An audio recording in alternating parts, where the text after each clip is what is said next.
Welcome to Ebonix Academy, where I teach you my favorite Sims 4 tips and tricks and sim tutorials. Today's lesson, we are going to be covering how to spring clean your mods folder. Spring cleaning and good housekeeping is essential to keeping your game running fast and being really smooth, and so that you can always find things if you need them. The first part of our lesson is going to cover deleting the local thumbnail cache.package file. This is a big file which can generate over time.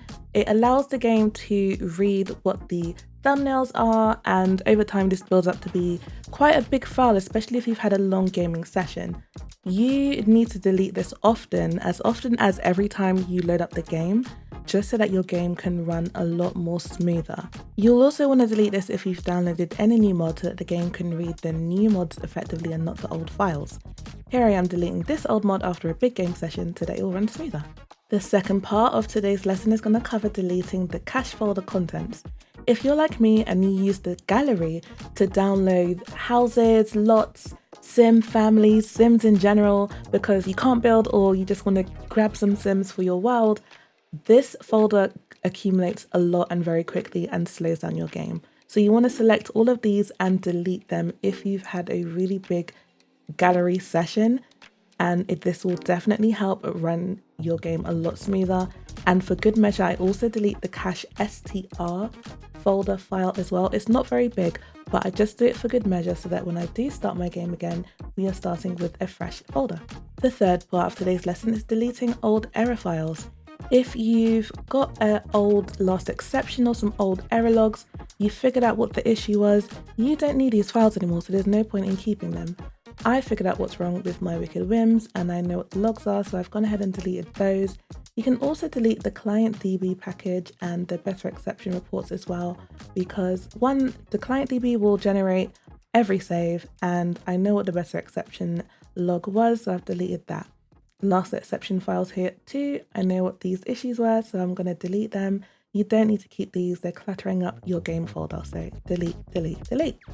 The fourth part of today's lesson is a really big one. So this is using the bulk rename utility to remove spaces and special characters from your mods. Basically, when you download mods and they all have special characters, these characters require the game to read more. So it's harder for the game to read files that have underscores, spaces, dashes in them. So what the bulk rename utility does is it removes these so that your game has an easier time reading the files that you've downloaded.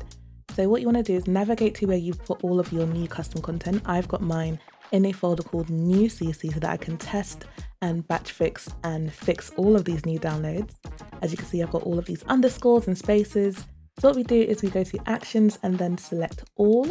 Once you've done that, you go to the remove section. In the character section, you want to hit the space bar to create a space. And then you want to select sim and accents, which means symbol and accents. And here you see that the green means that the name has changed, or that's the projected name change. So it's removed all of the spaces, the underscores, the special characters. Then in the bottom right, you click rename. It wants to rename 20 files, so then you hit OK.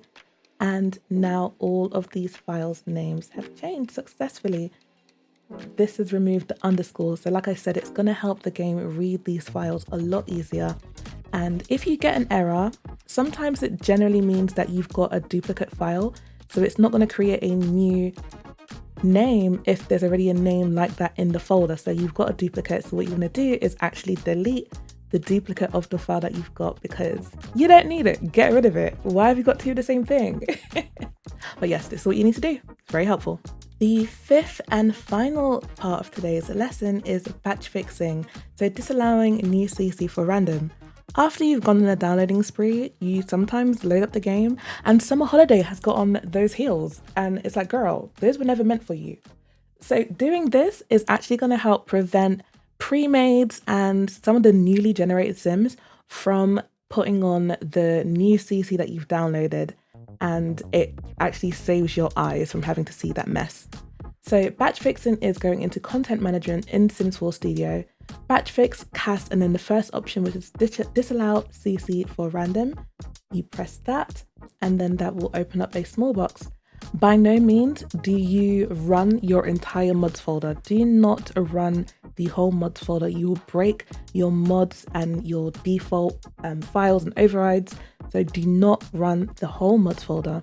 What you want to do is navigate to where you have got your new mods, so the mods that we've just changed the name.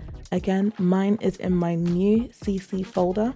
So I've navigated to that, I've selected this folder, and this is what I'm going to run the batch fix in, not the entire mods folder.